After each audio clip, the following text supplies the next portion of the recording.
नमः शिवाय। किंतु भगवान शंकर ने उनकी स्तुति पर ध्यान नहीं दिया। वे वैसे ही क्रोध में पूर्ण रहे। तब इतने क्रोध में तप्त हुए कि उनके मस्तक का तीसरा नेत्र खुल गया। इससे बड़ी तेज अग्नि निकल पड़ी। इस अग्नि से वृक्ष पर बैठा हुआ कामदेव जलने लगा।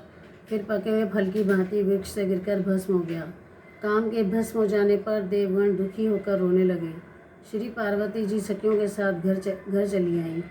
कामदेव की स्त्री रति तो दुख के मारे बेहोश होकर पृथ्वी पर गिर पड़ी। फिर थोड़ी देर बाद विचारने पर कहने लगी, क्या करूं, कहाँ जाऊं?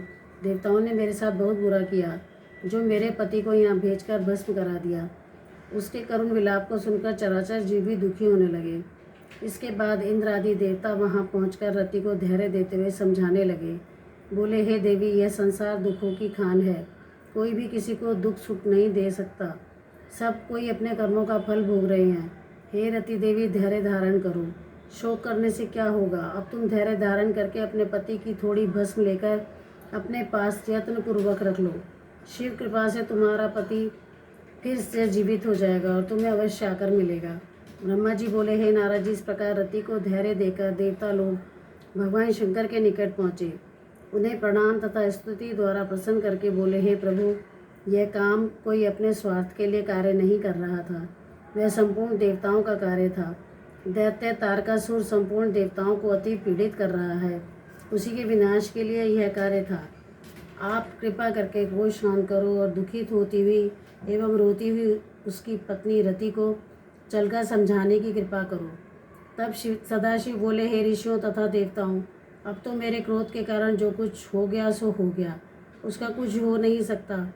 हाँ, जब श्री कृष्ण भगवान रुक्मिणी के साथ विवाह करके द्वारका में पुत्र उत्पन्न करेंगे, तब उन्हीं में कामदेव का भी जन्म होगा। उसका नाम प्रद्युम्न होगा। शंबर नामक एक दानव आकर उसे चुरा ले जाएगा और उसे समुद्र में जाकर फेंक देगा, और वह रति इसी शंबर के नगर में निवास कर रही होगी। वही समुद्र में फेंका हुआ उसका पति वहीं आकर उसे मिल जाएगा। यह सुनकर देवगण कहने लगे, हे प्रभु, जब तक इस रति का कहीं देहांत न हो जाए, इसलिए कृपा करके इसके शरीर की अब तक आप रक्षा करते रहे हैं और इसके पति को शीघ्र ही जीवित करके इसके दुख को दूर कर दें। सदाशिव बोले, हे देवताओं, कामदेव जीवित हो जाएगा, मेरा ही गण होकर आनंद करेगा। वह वृत्तांत किसी से मत कहना। मैं शीघ्र तुम्हारे दुख हर लूँगा। अब तुम अपने अपने लोकों में जाओ। यह कहकर भगवान शंकर अंतर्ध्यान हो गए और देवगण भी अपने अपने लोकों में चले गए। नमः शिवाय। 18 अध्याय। शिव क्रोधाग्नि की शांति। ब्रह्मा जी बोले, हे नारद जी, भगवान शंकर के तीसरे नेत्र की अग्नि द्वारा काम के भस्म हो जाने पर त्रिलोकी के चराचर जीव डरकर मेरे पास आए। उन्होंने अपना कष्ट मुझे सुनाया। उसके बाद उनका कारण समझकर मैं भगवान शंकर के पास पहुंचा। वहाँ मैंने देखा कि भगवान शंकर जी की क्रोध की अग्नि बड़ी भड़क रही थी। उस महान भयंकर अग्नि को मैंने शिव कृपा से रोककर हाथ से पकड़ लिया और समुद्र के पास जा पहुंचा। मुझे आया देखकर समुद्र पुरुष रूप धारण करके मेरे पास आया और कहने लगा, हे ब्रह्मा जी, आप किस कार्य से यहाँ पधारे हैं? मैं आपकी क्या सेवा करूं? तब ब्रह्मा जी बोले, हे सागर देव, भगवान शंकर ने अपने तीसरे नेत्र की अग्नि द्वारा कामदेव को भस्म कर दिया है। वे शिव क्रोधाग्नि से जल रहे हैं। इससे पूरी त्रिलोकी जल जाएगी। इस कारण से इसे रोककर आपके पास ले आया हूँ। तुम ही सृष्टि के प्रलय काल तक इसे धारण किए रहो। जिस समय मैं आकर निवास करूँ, तभी इसे तुम त्याग देना। इसे भोजन और जल तुम्हें नित्य देना होगा। इस प्रकार ब्रह्मा जी के कहने पर समुद्र ने उसे धारण करने के लिए स्वीकार कर लिया। इसके बाद पवन के वेग के साथ बड़े बड़े शोले निकालती हुई वह शिव क्रोधाग्नि समुद्र में प्रविष्ट हो गई। तब समुद्र भी चला गया और मैं भी अंतर्ध्यान होकर अपने लोक में चला आया। तब सभी चराचर जीव सुखी हुए। नमः शिवाय। 19वां अध्याय। पार्वती को नारद का उपदेश। ब्रह्मा जी बोले, हे नारद जी, श्री पार्वती जी जब कामदेव के भस्म होने पर घर पहुंची तो उन्हें भगवान शंकर का विरह व्याकुल करने लगा। श्री पार्वती तो खाते पीते बैठते सोते सब समय शिव विरह में अत्यंत व्याकुल रहने लगी। ब्रह्मा जी बोले, हे नारद जी, तुम ही उस समय सब लोगों में घूमते घूमते वहाँ पहुँच गए। हिमाचल ने तुम्हें आया देखकर आदर सत्कार के साथ उत्तम आसन पर बिठाया। उसके बाद अपनी पुत्री केशी पूजन से लेकर कामदेव के भस्म होने तक का सारा वृत्तांत कह सुनाया। यह सुनकर तुमने तो उस हिमाचल को केवल इतना ही कहा कि शिव भजन करो। इतना कहकर वहाँ से उठकर तुम श्री पार्वती जी के पास पहुँचे और उन्हें अकेला पाकर तुम बोले, हे पार्वती जी, बिना तपस्या किए हुए भगवान शंकर की तुमने सेवा की, इससे तुमको अभिमान हो गया था। तुम्हारे इसी अभिमान को तोड़ने के लिए ही सदाशिव ने ऐसा किया है। अब तुम उनकी प्राप्ति के लिए बहुत समय तक तप एवं आराधना करो, जिससे प्रसन्न होकर सदाशिव तुम्हें स्वीकार करें। इतना सुनकर श्री पार्वती जी बोली, हे मुनिराज, आप परोपकार परायण हो, कृपा कर शिव आराधना के लिए मुझे मंत्र प्रदान करें, क्योंकि गुरु की दीक्षा के बिना कोई कार्य सिद्ध नहीं होता। तब हे नारद जी, तुमने कहा कि हे देवी, मैं तुम्हें पंचाक्षर मंत्र कहता हूँ, इसका जप करो। वह मंत्र यह है, ओम नमः शिवाय। यह मंत्र सब मंत्रों का राजा है और सब कामनाओं को पूर्ण करने वाला है। इसे विधि पूर्वक जपने से तुमको साक्षात शिव के दर्शन होंगे। तुम उसके जपने में नियमों का पालन अवश्य करना। इस प्रकार सदाशिव प्रसन्न हो जाएंगे। नमः शिवाय। 20वां अध्याय। श्री पार्वती जी की तपस्या। ब्रह्मा जी बोले, हे नारद जी, शिव जी तपस्या द्वारा प्रसन्न होते हैं। इस प्रकार का निश्चय करके श्री पार्वती जी अपने माता पिता से बोली, पिताजी, मैं जाप करना चाहती हूँ। तप के द्वारा ही शरीर, स्वरूप, जन्म एवं वंश आदि की सफलता होगी।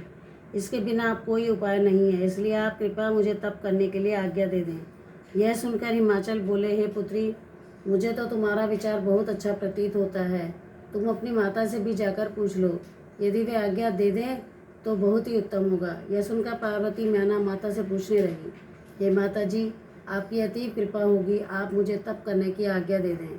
मैं कल प्रातःकाल होते ही वन में तप करने के लिए चली जाऊँ। यह सुनकर मैना अति दुखित होकर बोली, हे पुत्री, तुम घर पर ही तपस्या करो, वन जाने की क्या आवश्यकता है। इस प्रकार का हट अच्छा नहीं। स्त्रियों का शरीर वन के योग्य नहीं, कोमल होता है। तप करने में वन में अनेकों दुख होते हैं। इस प्रकार की अनेकों बातें कहकर मैना ने उमा देवी को वन में जाने से रोका। तब तो उमा देवी अत्यंत दुखी हो गई। उसे इस प्रकार दुख एवं क्लेश में देखकर अंत में मैना ने भी उमा देवी को तप करने के लिए आज्ञा दे दी। तब उमा देवी अत्यंत आनंद को पाकर अपने माता पिता तथा सखी सहेली सबको यथोचित प्रणाम आदि करके उनसे आशीर्वाद पाकर जप के लिए चल पड़ी। कुछ दूर पर जाकर उन्होंने वस्त्र आभूषण उतार दिए, वलकल, मृग, चर्म आदि धारण कर उसी स्थान पर पहुंची जहां से श्री गंगा जी प्रकट हुई और कामदेव भस्म हुए थे, जहां सदाशिव ने तप किया था। वहां की पृथ्वी को शुद्ध करके वेदी बनाकर अपनी इंद्रियों को वश में करके मन को एकाग्र कर कठिन तप करना आरंभ कर दिया। गर्मी के दिनों में अपने चारों तरफ अग्नि जलाकर बीच में बैठकर मंत्र जपती। वर्षा का कष्ट सह कर शीतकाल में शीतल जल में बैठकर मंत्र जपती।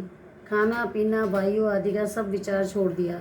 सब मनोरथों को पूर्ण करने वाले भगवान शंकर के ध्यान में मग्न होकर मंत्र जपने लगी। ब्रह्मा जी ने कहा, हे नारद जी, इस प्रकार कठोर तप करते करते श्री उमा देवी को 3000 वर्ष व्यतीत हो गया। उन्होंने शीत वर्षादि अनेकों कष्ट सहे। इस प्रकार से उमा देवी के कठोर तप को देखकर आश्चर्य में पड़े हुए सभी देवराज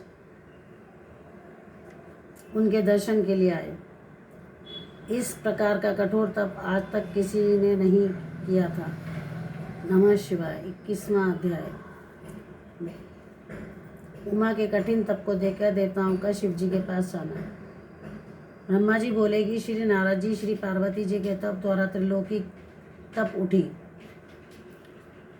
देवता, दानव, ऋषि, मुनि, यक्ष, गंधर्व, सिद्ध, साध्य, विद्याधर आदि सभी व्याकुल होकर इंद्र आदि लोकपालों को साथ लेकर ब्रह्मा जी की शरण में पहुँचे और कहने लगे, हे ब्रह्मा जी, आपका बनाया यह चराचर ब्रह्मांड कितना संतप्त हो गया है।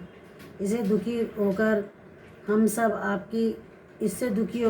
आपकी शरण में आए हैं। क्या कारण है, ब्रह्मांड क्यों तप रहा है। तब ब्रह्मा जी बोले, हे नारद जी, इस प्रकार उनके कहने पर मैं ध्यान द्वारा श्री उमा देवी जी की तपस्या को जान गया। फिर विष्णु जी को सुनाने के लिए हम सब मिलकर क्षीर समुद्र पर पहुँचे। वहाँ सुंदर आसन पर विराजमान विष्णु का दर्शन करके सबने उन्हें प्रणाम किया और बोले, हे विष्णु भगवान, इस समय श्री पार्वती जी भगवान शंकर की प्राप्ति के लिए कठोर तप कर रही हैं। उसी तप के द्वारा त्रिलोकी तप्त हो रही है। हम भी अति दुखी होकर आपकी शरण में आए हैं, आप हमारी रक्षा करें। विष्णु जी बोले, हे देवताओं, आपका कष्ट मैंने जान लिया। अब हम सबको मिलकर भगवान शंकर की शरण में जाना चाहिए। वहाँ चलकर उनसे प्रार्थना करें कि वे जगत माता पार्वती जी के तप द्वारा प्रसन्न होकर उन्हें इच्छित वर दें और उनके साथ विवाह करके हम लोगों को कष्ट निवारण करें।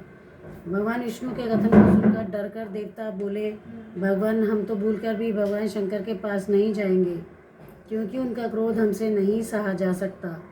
कामदेव को उन्होंने भस्म कर डाला, कहीं हम लोगों को भस्म न कर डाले।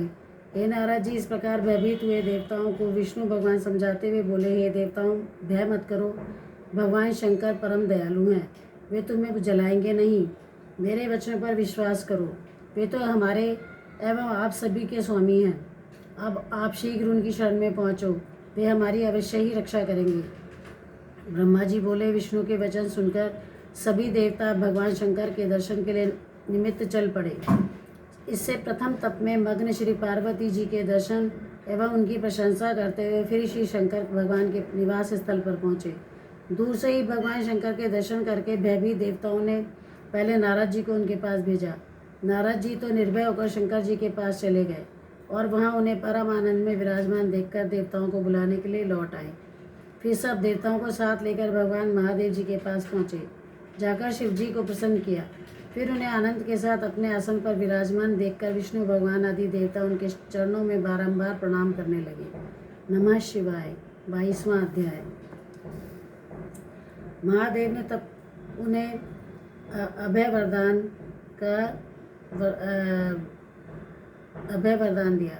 भगवान शंकर का दर्शन पाकर देवता बोले, हे भगवान रुद्र, हम लोग आपकी शरण में आए हैं, आप हमारी रक्षा करें। तब अत्यंत डरे हुए देवताओं को देखकर शिवजी बोले, हे विष्णु, हे ब्रह्मा एवं सब देवताओं, आप सबका यहाँ आने का क्या कारण है। तब शिव वचनों को सुनकर सारे देवता श्री विष्णु जी की तरफ देखने लग गए। ब्रह्मा जी बोले, हे नारद जी। तब विष्णु जी कहने लगे, हे भगवान शंकर, तारकासुर दानव ने हम सबको अति दुखी कर दिया है, उसने तो हमें अपने अपने स्थानों से भी बाहर निकाल दिया है। हे स्वामी, उसकी मृत्यु आपके ही पुत्र द्वारा होगी, अतः आप गिरिजा के साथ शीघ्र विवाह करके इस संकट से हमें बचाएं। तब भगवान शंकर कहने लगे, हे देवताओं, यदि मैं रूपवती गिरिजा के साथ विवाह कर लूं तो सबके सब देवता मुनि अधिक कामी हो जाएंगे। वह सुंदरी स्वयं ही कामदेव को जीवित कर देगी। मैंने पहले कामदेव के सब कार्यों को सिद्धि के लिए भस्म कर दिया, अब मुझे विवाह करने के लिए बाध्य मत करो। इतना कहकर भगवान शंकर ध्यान में स्थित होकर अपने ही ब्रह्मरूप आत्मचिंतन में लग गए।